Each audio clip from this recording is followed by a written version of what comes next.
has been a HR veteran, and right now it is in Maruti. And we have Mr. Brilliant, who's going to be asking him some very interesting questions related to three different dimensions. I'm sure he's going to talk about it. And before that, let me also have the pleasure of introducing both of our guests for today evening. We have the pleasure of introducing Mussarrat Hussain firstly. And he comes with close to about 30 years of experience. And he has completed his post-graduation from the one and only Xavier in social science between 1985 and 1987. After that, very recently, just about last year, in fact, he has also completed his PhD. So I really appreciate his tenacity there. And he started his career as executive digital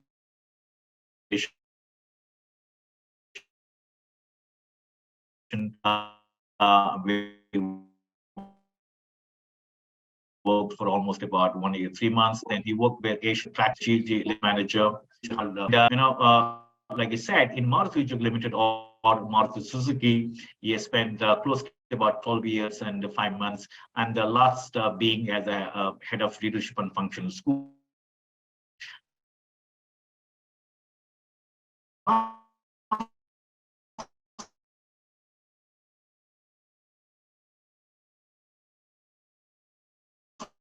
4 months, he has been heading subsidiary.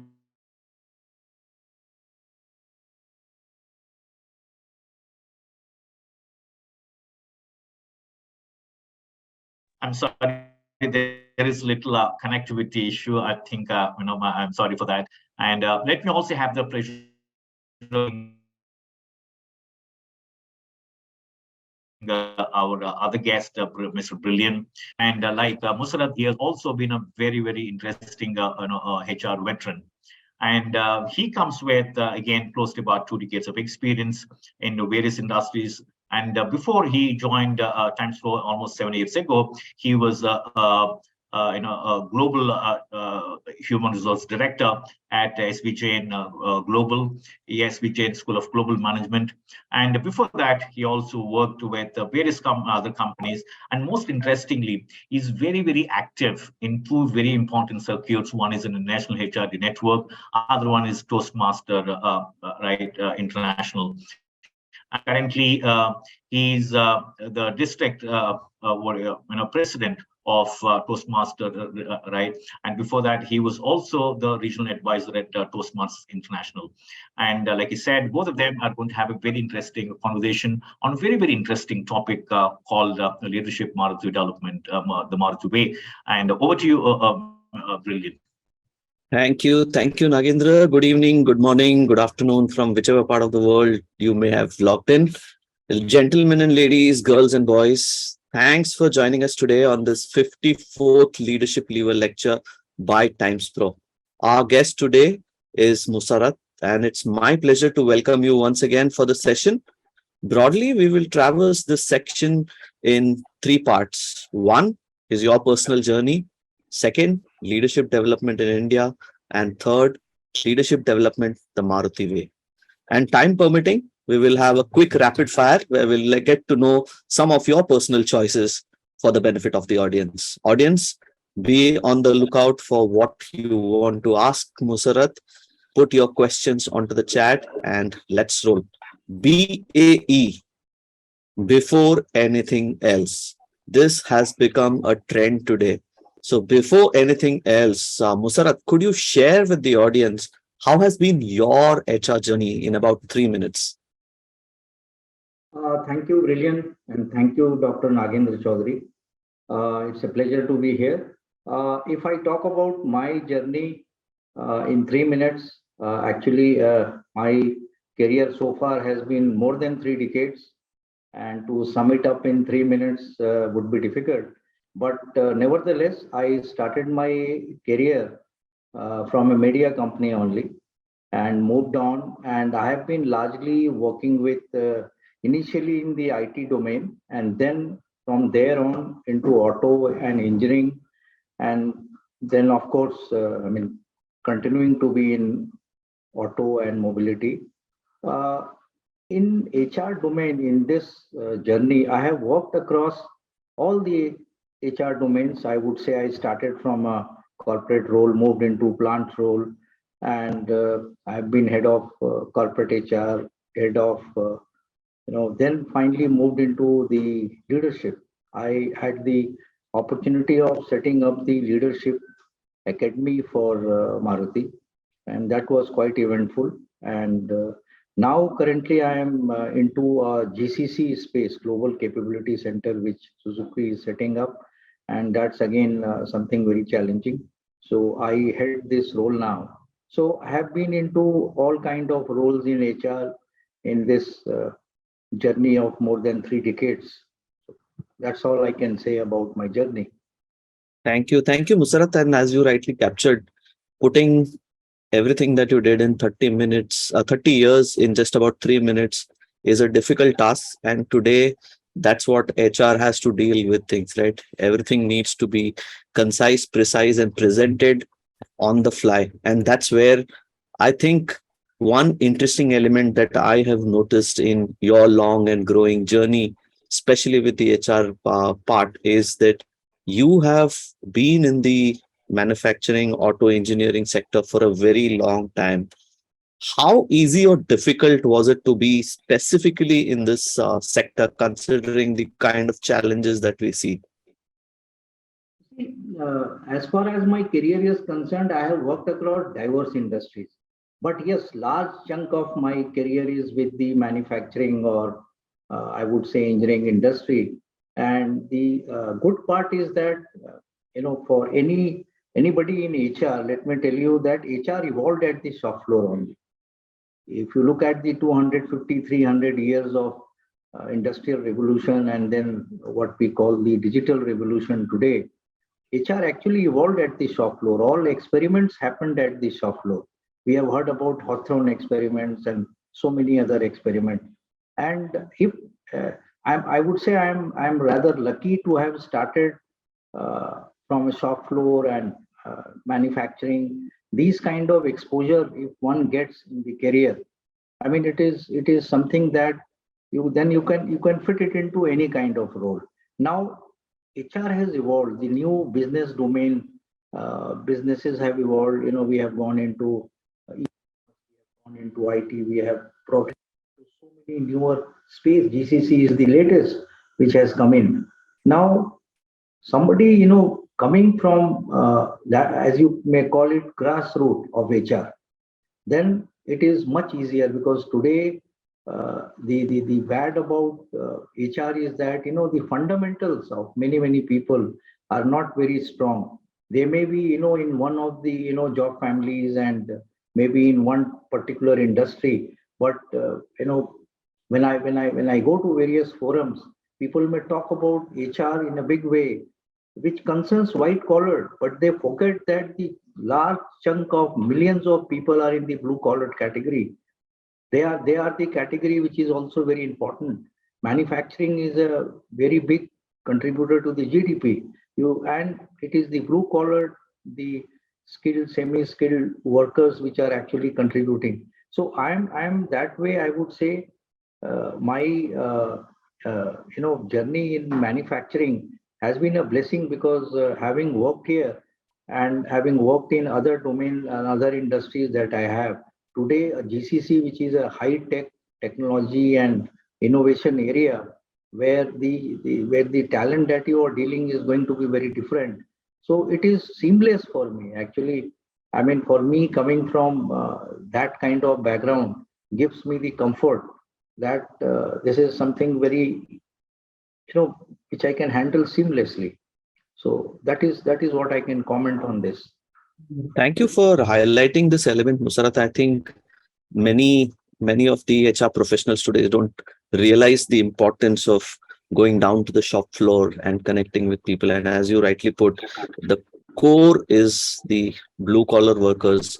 While we see interventions, while we see a lot of things being done, with most focus on corporate or white collar workers. Thank you so much. And technology can never replace the touch that we have.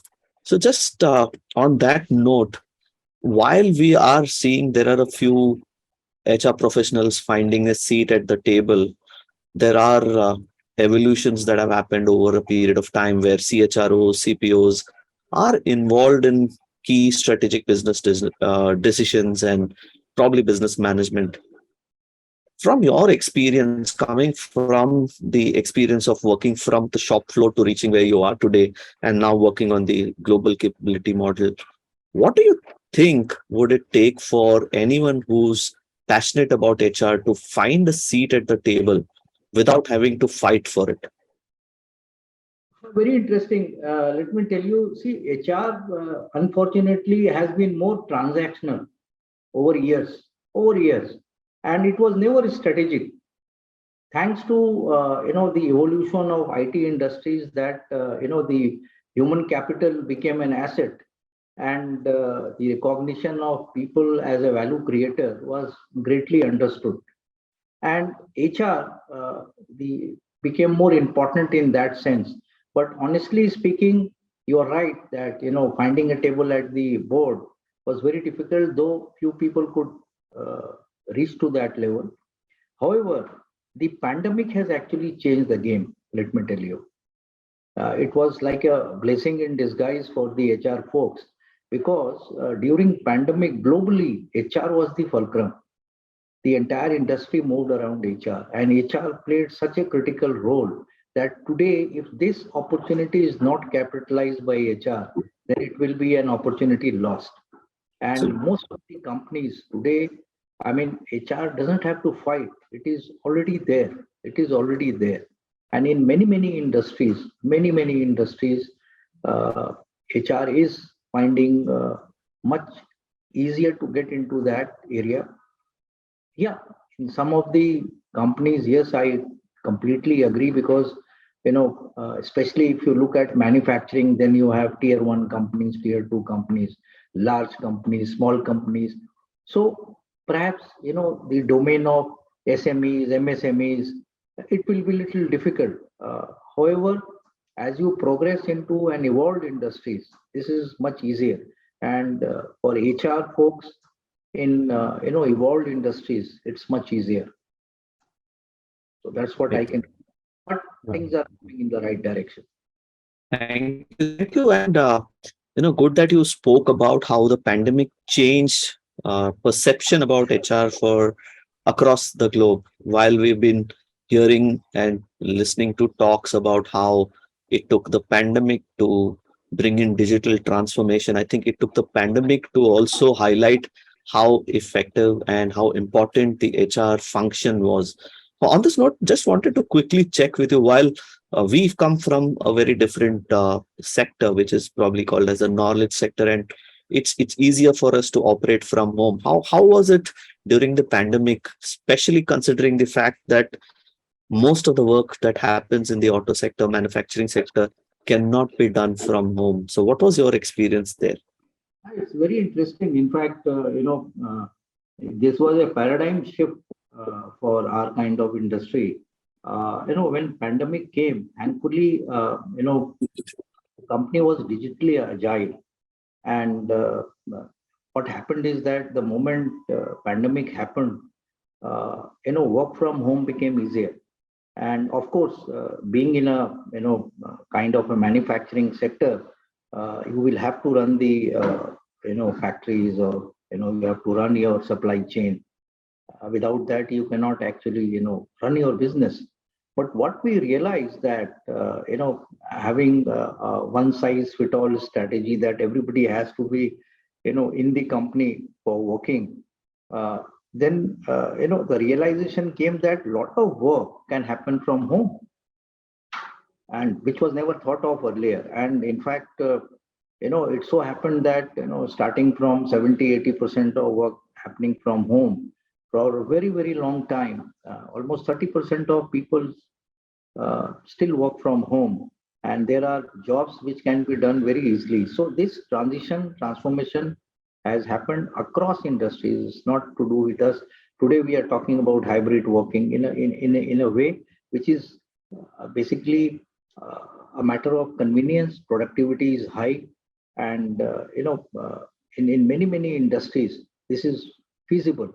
I mean, it's not something which is not feasible. But today, when people were working from home, we had other health and wellness challenge, isolation issues, and in fact, people wanted actually to come back to office. They wanted to be with people. They wanted connectivity. They wanted communication, which was missing. So, it's like a group working. It's like a team working, but in IT industry where you have individual contributor, individual coders who can work from anywhere, anytime, it's possible. But in our kind of industry, it was a big, what you can say, a paradigm shift. And we believe that yes, there are certain areas, certain role, which is possible to work from home. And that's the way, that's a big change in thinking which has happened. And that's good actually going forward. The model itself has changed. Absolutely. To some, I would say, while tech transformed, it could not replace the touch. People really wanted to come back to office and say, this is the place where I can connect with people, I can share energies. And I think that's the one thing that keeps us together as human beings, as people who are working towards a larger goal. So as we look at probably aspiring HR managers or probably HR leaders, what according to you are the top three skills that they should have? See, basically, if you ask me, the couple of key skills that they need is that, HR people have to be customer focused. Customer means all employees are their customer. Unfortunately, the customer centricity or customer obsession is something which is missing. HR is not perceived uh, in a very good way in many organizations. HR has to have a kind of approach which is very simple. In fact, people shy away from approaching HR managers, and HR is perceived to be a higher fire kind of a place where the customer centricity is missing. So what I say, the qualities that three qualities or skills HR people should have is to have high customer centricity or customer obsession, because the success of the organization depends on the what kind of approach and what kind of culture you are bringing into the organization. So that is one. Second, what is required is the kind of cognitive flexibility these people should develop, which is the agility. What I means how to adapt effectively, because it's a dynamic world today and HR has to continuously evolve. So the agility or the cognitive flexibility, as you would say, has to be very, very good. And this capability they have to develop, and they have to let go of the past belief. What happened earlier or what got you there will not take you there. What formula worked earlier will not work tomorrow. So that agility to adapt to the new demand, because when you are dealing with Gen Y, Gen X, now dealing with Gen Z, it's a different ball game altogether. What I saw 30, 35 years ago, and what I am seeing today, it's a totally different breed we are handling. So HR has to have that agility to first change themselves. First, how the ability to adapt effectively has to be there. So that is the second skill that I feel that they should develop. And what I have seen is that in the pandemic and post-pandemic, resilience and empathy is one of the key qualities or skill. In fact, all leaders, all managers, including HR people, HR managers should develop in themselves. These are the key. There are many, many others, but these three I feel are going to be very, very critical and essential for any HR folks to be successful. Thank you. And I agree completely to the fact that while we have been talking about it, the focus on the customer, that is the core people, has been missing many a times. And the cognitive flexibility that you mentioned about, it's something that will definitely help people be at a stage where they want to be. Resilience and empathy. I think you summarized it very well with talking about the need to be resilient and empathetic. Now, as we move on ahead into looking at probably leadership development in India, it's always said that leadership is the engine of growth. We have been portrayed leadership as one of the singular capability of individuals at the helm of an organization. There are multiple theories, models that have been spoken about. How do you nurture inclusivity in a potential leader, and what's the kind of personal experience that you had in achieving the same? See, leadership, as I would say, leadership development is something which is very structured. It is not going to happen on its own. So every organization, has their own vision, and they have their own values, and they strive to achieve their vision and mission. But you need skills and abilities in people, and those skills and abilities in people to drive that strategic initiative of the organization are basically nothing but the key competencies. When we say values or core values, they are core competencies, and then you have various other leadership competencies which needs to be created in a form of what we call competency framework. So every organization has a competency framework. Around the competency framework, entire focus of key talent development and alignment to the DNA or the culture of the organization happens. And this is something which is, as I already said, has to be very structured and sustained. It's not, see, what happens is that in many organizations, uh, you know, uh, when they grow inorganically, and it's not an organic growth, uh, and they are, something where they get talent, they buy talent. And when you buy talent and plug in at various level, people come in with various kind of background, mindset, culture, thinking, and and to pull them into one kind of culture becomes a big challenge. And that is why in companies like Maruti, there has been a big focus on build versus buy. So Maruti essentially has been from very beginning, building talent rather than buying talent.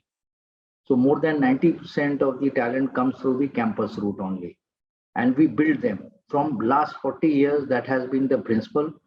So that also has been the differentiating factor between Maruti and the competition.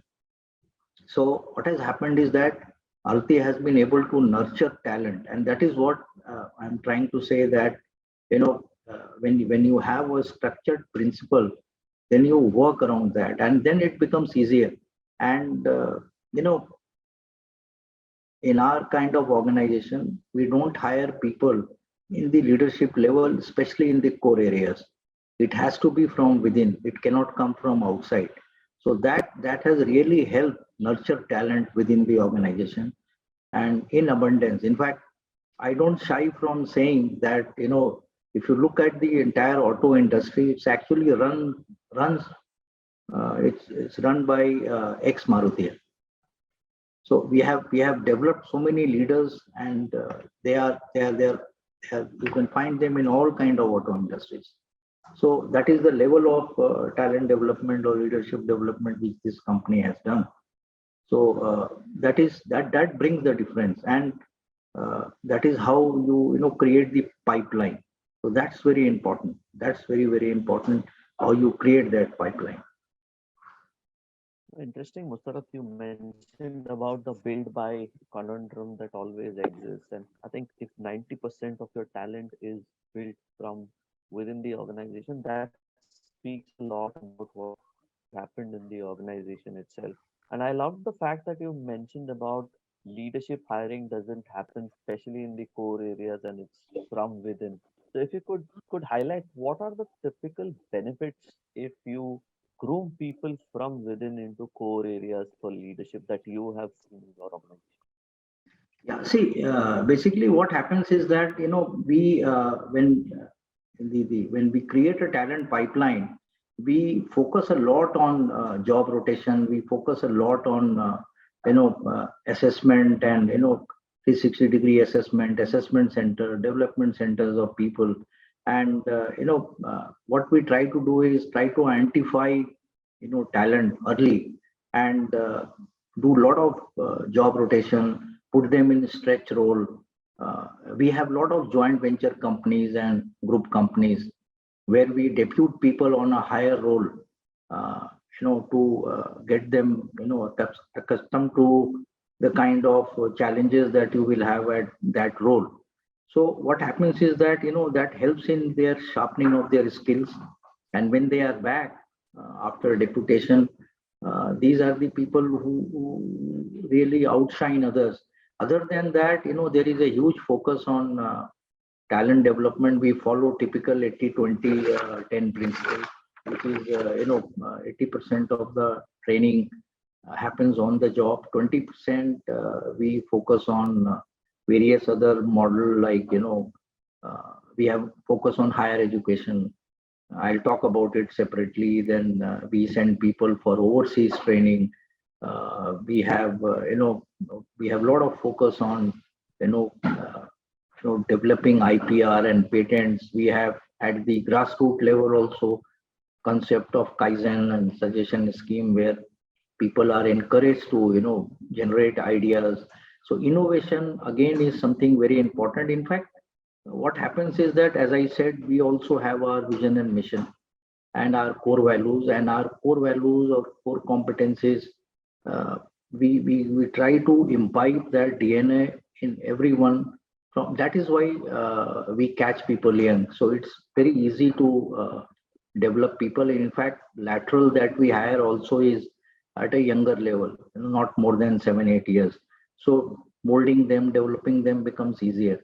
And let me tell you, in a company like Maruti, where we focus a lot on process, a lot of system orientation, a lot of focus is on discipline, a lot of focus is on what you call quality orientation, safety. So why we do it is that in a company like Maruti, where we roll out a car every 12 seconds, so every second is precious to us. So how do we manage time? How do we utilize? So productivity has to be of highest level. So that kind of culture we try to create, where everybody is productive, everybody is happy, and they are like a family. So that's why in Maruti for many years our attrition was less than 2%, which is unthinkable. And today some attrition is happening, but that is again at the younger level, where which is the Gen Z and the millennials, who are seeking change, and they want variability in the work, which is very difficult, because if you have to be specialist, or then you have to spend time in some area, and the variability that they are looking at is that what they did yesterday they don't want to do today, forget about tomorrow. So how much variability you can create. So, and then there is a challenge. We are an engineering company. We hire tons of engineering graduate from best of the engineering colleges. So after 2-3 years of work, 3 years of working precisely, they all want to do MBA. They want to go for civil services, and they are good talent, and they are able to crack also. So you cannot stop that. So what we have done is that we have tied up long back with institutes like MDI or IMT or SV Jans, and all over India, all tier 1 colleges, where people can do part-time. In fact, we encourage so much of part-time education that even we fund 50% of the fees. Rather, we give 100%, and that remaining 50% is recovered in very long term, their stay in the organization. Even at the worker level, we encourage people who are ITIs, because minimum qualification that we take is ITI. We encourage them to do diploma so that they can grow in their career, become supervisors. And there are success stories where supervisors have become managers and vice presidents by going for part-time engineering. So these people who do diploma are eligible to become supervisor. People who are supervisor, which are diploma holders, We have a tie-up with Polytechnic where they do part-time, engineering, uh, and people who do diploma can do engineering within the campus. So we have a tie-up with BITS Pilani. BITS Pilani is running a 4-year manufacturing engineering. Again, 50% in all these courses fees is borne by the company. And for graduate engineers, we have this MBA program, which is, they can do in some of the tied up institute, or they can go to any institute in different cities wherever they are in region. They can do it from any tier one good institute. So we give them this opportunity so that the aspiration of doing MBA is fulfilled. And apart from that, today lot of focus is there on building the talent. Because today people are more interested in anywhere, anytime kind of knowledge. So we have a lot of LXPs, which has become very popular now. So we have our own content of 800 hours on our e-Gurukul app, and courses are assigned, and people enjoy doing that. Especially the younger generation is more happy learning in a digital way, in simulation and all those. So all those, as I said in the 80-20-10, so these are all part of 20, and the remaining 10, as I was saying, is the classroom, which in the pandemic became online, then it became hybrid, and again it is like classroom. And we have various kind of program in house or in B schools, or it's like back to B school, or for functional, again they are sent abroad, or many other institutions where we partner for various programs. So that talent development becomes essential, because for our kind of company where we cannot buy talent, I mean, it's very easy. If a vice president leaves in any company, they will immediately fill the position by hiring someone from outside.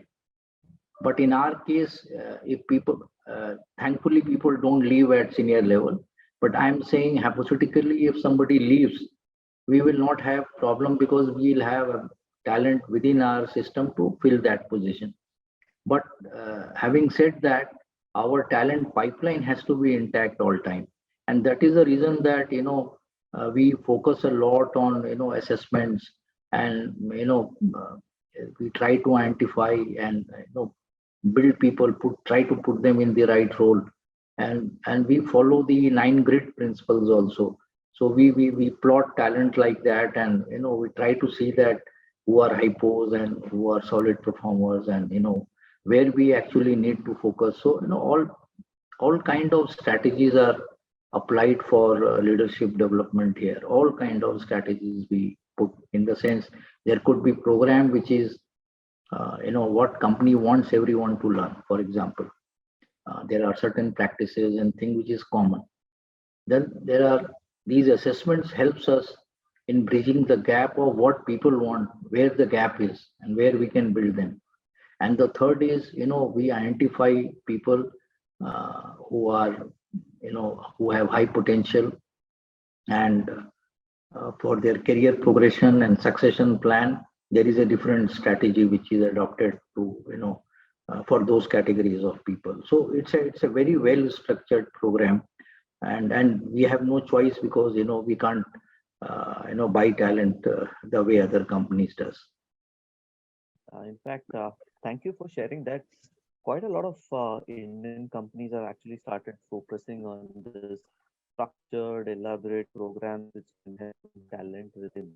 It is not a surprise that leadership and change management programs are the blockbusters that sell as hotcakes for TimesPro's executive education program today. So if we look at India, and if we think of scale, if we have to grow, let's say about 10 times in our quest for reaching the goals that we have set forth in terms of infrastructure, investments, and beyond, there is a need for a continuous and consistent supply of leadership. What do you think would be the best ways in which Indian companies, Indian HR professionals can help prepare the leadership talent across levels? See, I'll tell you, there is no ready-made talent available. When you talk about the leadership per se, a person working in X company will be tuned to the culture and leadership style of that organization, and if they move to another organization, the culture is totally different, and that is where, as I said, the cognitive flexibility is something which is going to be very helpful, and how seamlessly, how fast you adapt to the new culture is something which is the DNA required in those. So what happens is that the companies, basically for us, of course, we build from the uh, what you call at the ground level itself. However, for companies which are hiring talent across levels, bands, leadership, for them the transition is more difficult, and that is where they are working on a lot of coaching program. Coaching and group coaching is something which is actually helping transition those people into the leadership style that they want. Classroom training is not going to help. The culture building doesn't happen through classroom. It is a way of life, and that will only happen through the kind of coaching or kind of nurturing that person is getting, because this has become very powerful in current time, and this is being widely used as a tool in leadership development across the globe. That is becoming the most popular, let me tell you. So, I take a fantastic quote from you, which I think can be published and posted as probably the quote that we should all look forward to. Culture building doesn't happen in classroom, it has to be a way of life. And I think you nailed it when you said effective coaching is the only way that organizations can actually build and sustain talent. Now, coming to Maruti specifically, if we have to look at the kind of model that you have developed, a paired and shared leadership, which has been responsible for the success of the company for all these years, as you highlighted. Now, this quality has enabled to hold on its own despite the challenge in the market, competition coming in, foreign players coming in. Could you help us understand what is this paired and shared leadership all about, and what is the core of this Yeah, model? I'll tell you. See, you have to go back. When Maruti started, it started as a public sector, right? And government of India had the majority stake, and Japanese had small stake here. Of course, the technology came from Japan. Now, what happened is that when the company started, people were sent to Japan to be trained on Japanese systems and processes, the Japanese way of manufacturing, which is quite different. And as I said, look at our effort. We make roll out a car every 12 seconds. So it doesn't happen in Japan also. We have been able to do it. And today, when Maruti started, the first phase was public sector. Then the second phase was, it was became a 50-50 JV. And then when Government of India exited, we became a Japanese MNC way back and got listed in India. But the transition, from one phase to another, actually happened in a very big way. And the paired and shared, I would like to share is that, for all critical role in Maruti, uh, there is two people heading that role. So say you will be surprised, two HR head, two quality head, two engineering head, two supply chain head. And then for, if you drill down in the critical areas, again, you will be having one Indian, one Japanese. So you will say, what is this concept? How it works? So let me tell you, the Indian leaders, they bring in their expertise in terms of execution, expertise in terms of planning, expertise in terms of how things have to be done, and their leadership in handling the team that we have here. The Japanese, in turn, they bring their global perspective.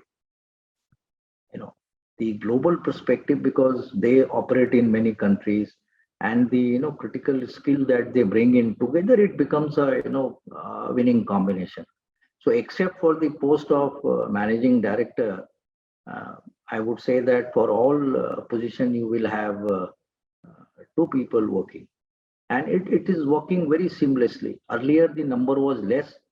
Today it is a phenomenal success story, let me tell you. And together, it becomes a winning combination. So that has been happening. But the way the process and system quality orientation, the the approach towards any problem solution very differently. And that is something which is actually the the I would say that differentiates Maruti from competition. And when we started, we were competing with three companies. Today, 25 other passenger car companies are competing with us. Still, by far, we are the market leader by miles. And as you know, as a company which is on a pole position, it is for a company like Maruti to be more agile, and as a leader in automotive industry, we have to be different from others. So how we differentiate from others is not only in the product and services, but people practices also. And that is where the leadership, and we have to have practices or processes or things which are actually a game changer in the industry. And as a leader, we try to create things and processes which other companies actually follows. So I would not shy from saying that long back we started the export, or for example we went rural, or we went into second hand channel, or we went into hatchback or any other product line, the industry would follow in that. And that's how we have been able to keep our leadership position intact. And but one thing is very clear, what got us here in the last 40 years. Next 40 years, it could be very, very different. There is a disruption happening everywhere. So the onus of changing faster and being ahead of the curve is the imperative for our success in future. And that is what we are actually, it's an all-round area that company is working. It's not only the people process, but we have to look at the entire gamut of our product and services, which has to be creating a value for our customers, our all stakeholders. So that's the kind of approach that we take. Interesting, Mussarrat, when you mentioned about uh, two people in one role, the local and the global working together. It's like an arranged marriage in India, right? Yeah, Both of them exactly. need to understand each other. Kuch tum chalo, kuch hum chale, and then we can cover the journey further. Excellent. And I think that is something which can actually help also organizations also realize that there will be no gap in leadership. So if there is a challenge with one, someone else can step in, and then you get the person below who's as a part of your talent success or a succession plan comes into this role.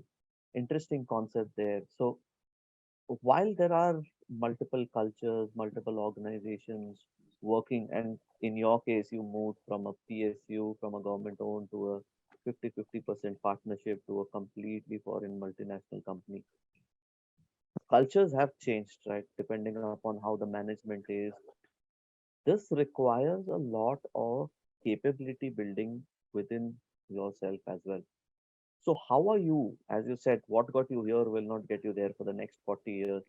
What are you doing to build the capability for Maruti, for the entire value chain to take care of all these? Yeah, see, one of the key thing is that as I said, competency framework is something very important, and that is dynamic, not static. And what is happening is that there has been a major shift which we have seen, and these shifts are technological shift, generational shift, and we had what you call social shift. We have seen mindset shifts also has happened. So all this has actually changed the game. And if you look at all these shifts actually have impacted the way we work. So work, worker, and workplace all are getting redefined. If you look at industry 4.0, and now we are moving to 5.0, where automation and all kind of digital disruption which is happening at the shop floor is something which is redefining itself. So organization has to, align to the changing needs, and at a very faster pace. As I said, the cognitive flexibility has to be very high. But what we are doing, is that as an organization, apart from focusing on some of the core competencies which have been, well established, like for example, I would say networking and partnership was one of our core competency.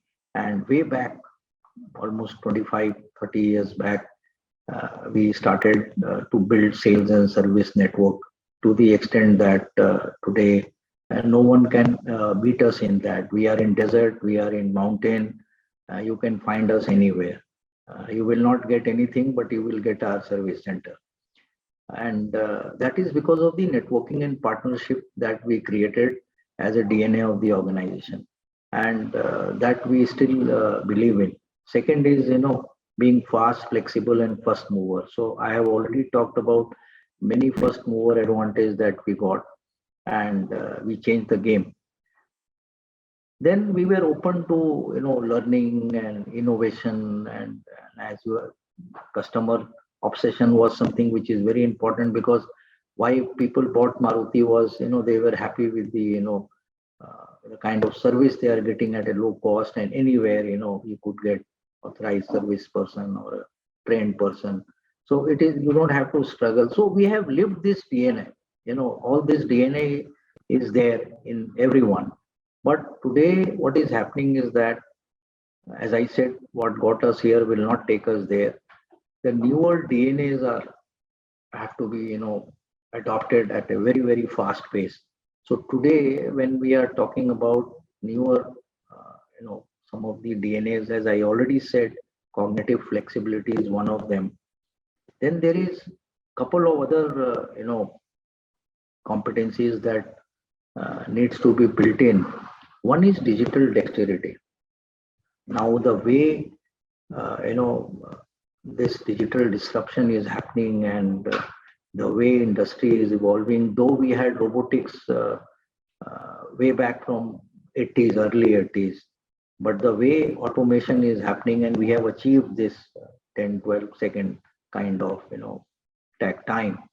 But, the kind of non-linear thinking, or, being technologically savvy, that is something which is required.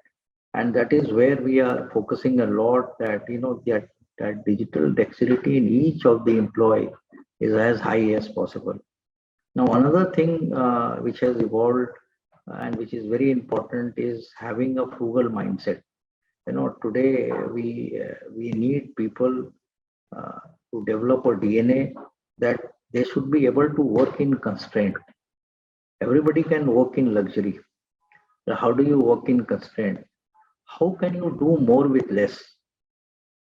Now, these kind of innovative ideas is required, or these kind of DNA is required going forward.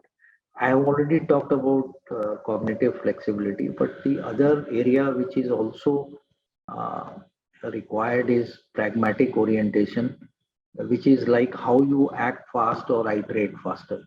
See, the turnaround time, the decision making has to be very, very fast. Today it's a digital world, and you have to be resourceful. So all this, has to come into each and every leader, and this is something which is required. So as I was saying, digital dexterity, cognitive flexibility, pragmatic orientation, frugal mindset.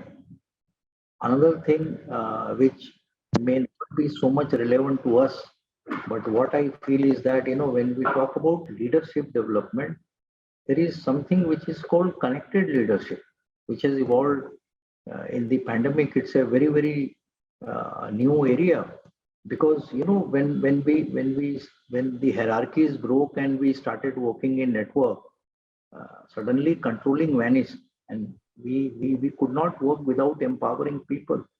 So what is important is that how you empower your team, how you are accessible. Even people who are sitting in what you call hierarchies in office, they are not approachable. So you have to be accessible. You have to be keen for result. That's how you will be able to make your people productive. Today, engagement is become a key indicator or a factor which is on the dashboard of CEO of any company.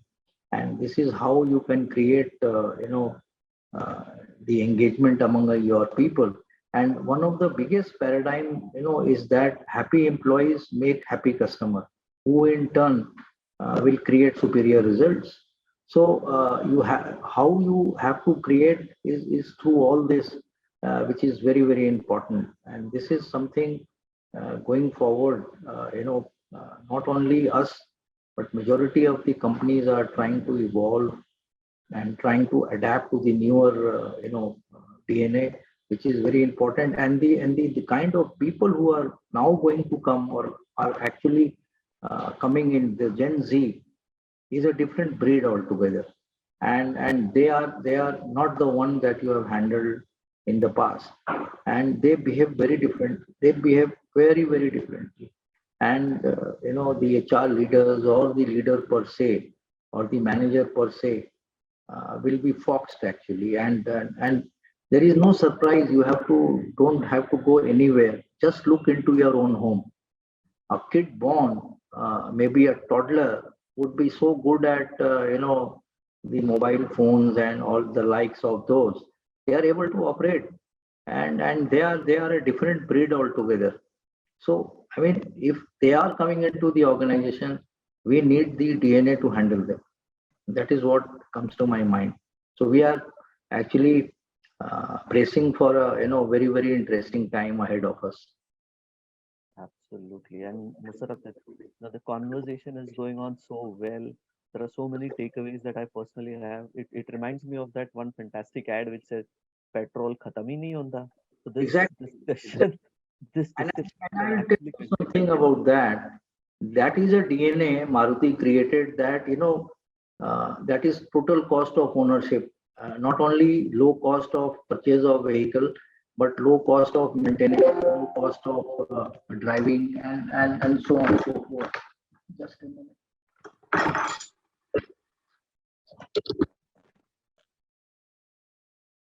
So the petrol khatam nahi honda means, the mileage factor became so important that today no company can advertise without saying what is the mileage their product is giving. And to the, I mean, I'm not joking. There are customers who have graduated from Maruti to the luxury vehicle, and when they go and buy vehicle, not all of them, but there are some who go and buy the vehicle and they would say what is the average of this. You can imagine spending crores and then asking about mileage. So that shows that from which school he comes. So Absolutely. that has gone into the DNA actually. The consciousness for getting the best out of your vehicle is something we created. And similarly, there are other few things which is very very famous and people know, which is I talked about our network. You must be remembering the ad where few youngsters were lost in Ladakh and they were looking for some food. You remember that ad? Yes, And the Sherpa says that I don't know about food, but there is a Maruti Maruti. service center. Yes. So these are the kind of innovative ads which created indelible impact on the minds of people. And I would say in the end that we have fulfilled the aspirations of millions of middle class Indian to own a four wheeler. We came with that thing in mind, that and we are proud to say that we started the automobile revolution in India.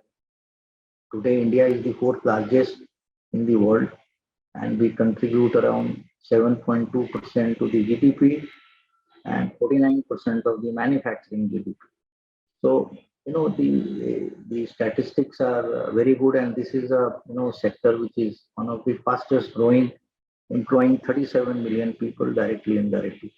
So we are proud to be part of this automobile sector, which is very dynamic and in the last 40 years has actually evolved.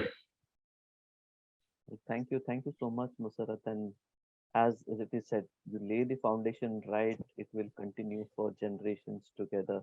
Fantastic conversation. And unfortunately, we don't have the time to continue this. There are so many elements. I've made a note of so many things that I would have loved to know and hear from you. But in the interest of time, I would now invite Nagendra for letting us know if there are questions from the audience so that Musarat can answer them. Over to you, Nagendra. Thank you so much, Brilliant. I think it's absolute pleasure. I am sure, Mussarrat, for everybody else to have listened to the wonderful and very very epoch-making story, I would say. I think while we have a lot of questions, but then let me start. We may not have a lot of time for all that, but let me just start with one. I think one of the most interesting thing that I keep hearing across different forums, Mussarrat, is that Maruti has been absolutely known for a long time for what is called as a quote unquote corporate renewal. I think one is leadership part of it, which I think you have been talking about for the last 1 hour. I think what you got to see is that the way it stood the ground right from the 1991 liberalization, then it's the Korean companies in 1997, then came your Japanese companies, then US companies, and finally what you got to see is there's a lot of consolidation, like you rightly said, almost you're competing with 25 companies now, and in the process you also have seen a company like Ford folding its operations and going back to United States. You couldn't manage in India. But despite all that, I think you have achieved some wonderful things. I think this year, I think in January, you have clocked in 25th million cumulative vehicles. That's outstanding. And then last year, Honorable Prime Minister has launched probably it's going to be world's third largest automobile plant in the world, right? I think with almost about 1 million capacity per annum.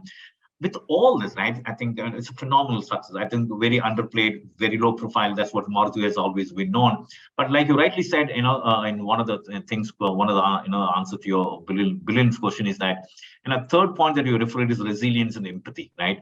Now, how does this story of the corporate renewal that you want to take to the rest of the world, and then therefore the corporate managers, both from various sectors, public sector as well as private sector, and also startups, by the way, right? I think you kept that resilience for all these years, and you're also planning for next 40 years, which is absolutely amazing. So, what is your take on this corporate renewal with resilience and empathy, Mussarrat? See, world is evolving, and in fact, as I have been saying, what got us here will not take us there. Right. So we have to change our DNA. But being a leader in the automobile in India, we have to defend our pole position, and that's the biggest challenge, because every company is chasing you, and you have to have game-changing strategies. You need to be ahead of the curve, and you need to build a team. You have to build people who can actually, achieve your dream.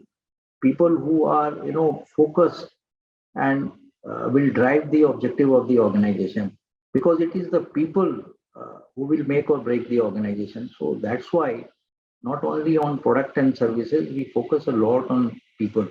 So our people are our biggest asset, and they are the one who are going to deliver. So all these competencies or all these things you are talking about, and then today what has become important is the importance of all these stakeholders. So we cannot be oblivious of environment or society at large, or all this we have to take together. And that is why, when we came to Gurgaon, which was actually a gaon, today it's a millennium city. And this is the kind of, transition we are happy to create in this city.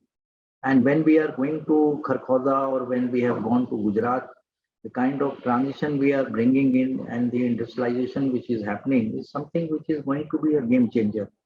And India is an evolving economy, and the fastest growing economy, as you can see, China and India are going to be, the key differentiator in the world. China anyway is now on the top, and India is very closely following. And I'm sure that in a very short period of time, we'll be ahead of many countries.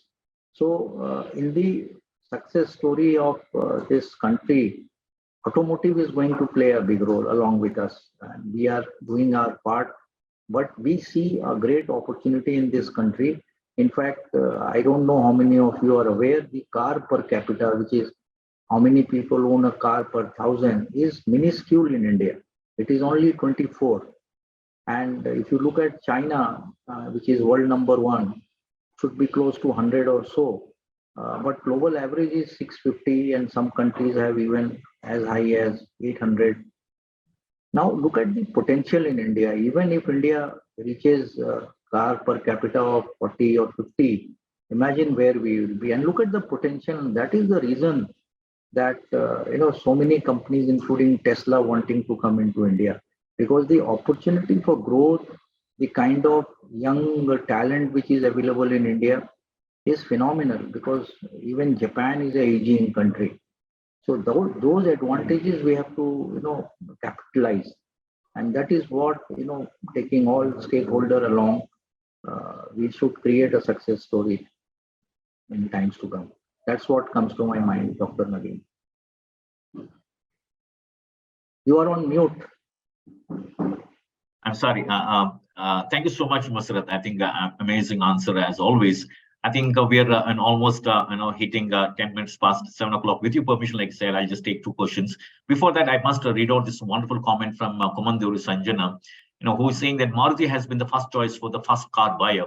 The trust is the trust that it generates is commendable. I say it's a great compliment to you and your team, Mussarrat. Right.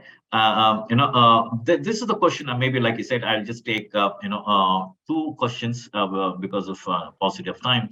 This is a question from Mr. Abhishek Kumar. How often does bias come into recruiting? Like some leader says, "I want eye candy in the office." No, come again. Can you repeat the question? How often does bias come into recruiting? Like someone, some leader said, "I want eye candy in the office." I couldn't get the question. How does bias come into the bias or judgment come into recruitment? Bias, okay. Right. Yeah. You're talking about bias. Okay. Yeah, bias. In recruitment, you're saying, see, as I said, we more than 90% of hiring is through the campus route. So when we go to the campuses, the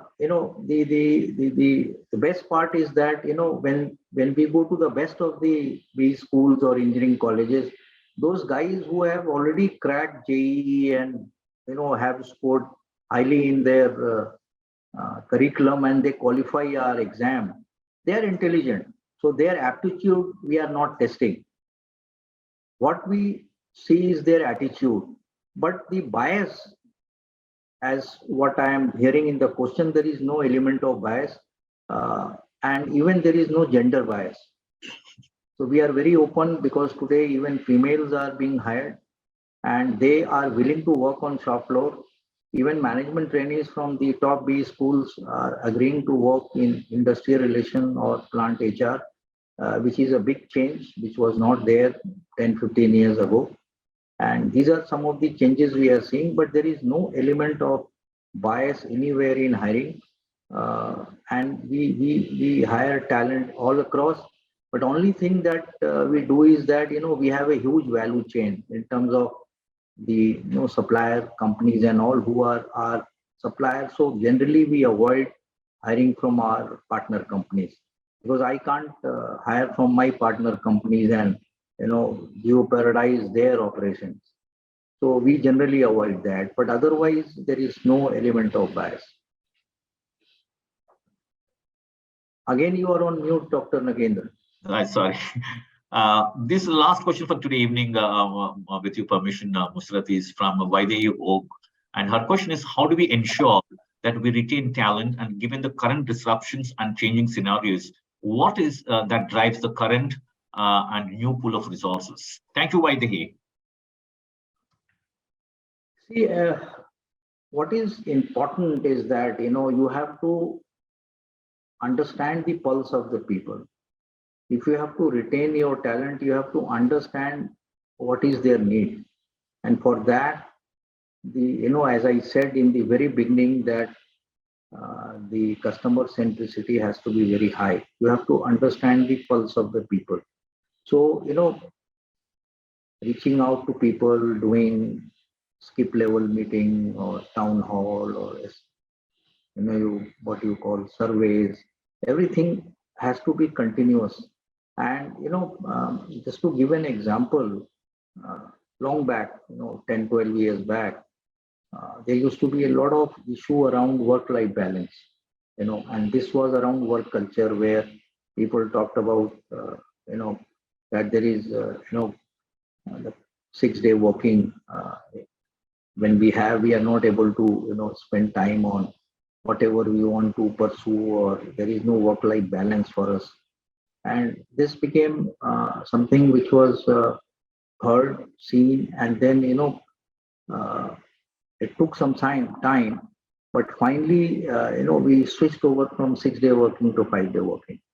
And that was a big change, because we heard the voice of the people and could very quickly, adapt to that. Now, higher education was something which was the need. And similarly, today people talk about, you know, uh, even in manufacturing, people say that, different kind of culture the other organizations are having, we want to change. So we are quickly adapting to that and trying to bring in those kind of, need, which was maybe a luxury earlier, but today it is become a need to be there. So money is not the only motivator. They need culture. So when you look at the factors of engagement, when we talk about job or manager, or the reward. So in reward, people look at career growth and maybe talk about compensation, and also that needs to be aligned to the market. So equity has to be fair. And as far as the career growth is concerned, we try to create a career progression policy, where a lot of issues were there, because we are a hierarchical organization, and people grow from the ranks also. So and today people want to grow as fast as possible. So in fact, when we go to campuses, and there are people who say that in 7 years they want to become a CEO of a company. So I mean, that is something immediately cannot happen in a brick and mortar company. So we tell them that this is not the kind of company you should actually target. You should think of startups and those kind of companies which can actually fulfill your aspirations. So that job matching, and that matching has to be very correct. So one has to have a realistic aspirations, but within the organization, a realistic growth or opportunities can be given to people, and is given to people, and people are building careers. So in our organization, it's like joining for a lifetime, and that's what we focus on. And I generally term it as infant mortality.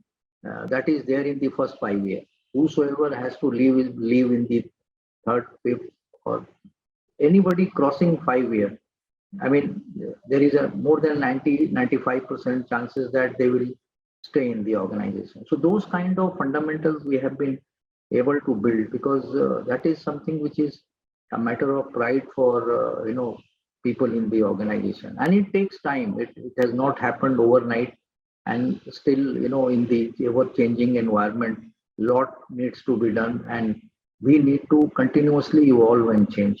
So that what comes to my mind. Thank you so much, Mussarrat. I couldn't help but relay this comment to you.